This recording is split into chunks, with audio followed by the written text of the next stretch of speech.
Gimana sepeda terus nabrak anak lain lah, kata Rahman saat ditemui di lokasi pada Rabu malam. Menurut Rahman, orang tua dari anak yang ditabrak sempat memarahi korban. Hal ini pun didengar pelaku yang langsung menghampiri anaknya dan melakukan penganiayaan. Warga sudah berusaha memberhentikan. Gak nyangka, kirain hanya dipukul saja, ternyata sampai dibanting, kata Rahman. Dia pas habis dibanting itu sempat gak sadar mengeluarkan darah dari hidung. Meninggal dunianya pas di rumah sakit, ucapnya. Sementara itu, Usman sendiri sudah diamankan pihak Polres Metro Jakarta Utara. Sedangkan jenazah korban Awan sudah dibawa ke Rumah Sakit Polri Kramat Jati untuk diotopsi. Polisi meringkus Usmanto, 44 tahun, seorang ayah yang tega membanting anaknya bernama Awan, 10 tahun, sampai tewas di Muara Baru, Jakarta Utara. Usmanto menganiaya anaknya tanpa ampun karena emosi sebab korban tidak sengaja menabrak anak lain saat naik sepeda.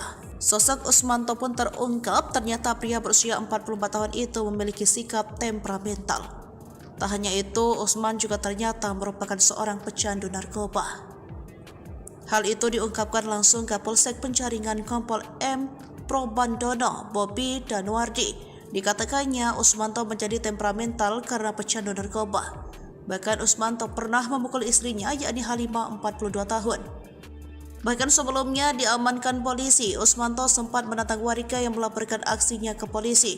Pria 43 tahun itu seolah tak berdosa setelah menganiaya putra ketiganya itu hingga tewas. Namun warga tak bergeming tetap melaporkan perbuatan Usmanto yang sudah menghilangkan nyawa anaknya ke polisi.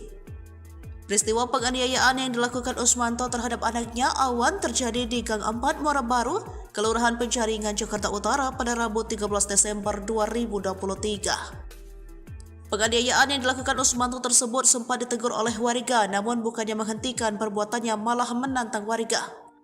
Menurut warga, pas kejadian ditegur malah dia merasa gak terima. Katanya, katakanlah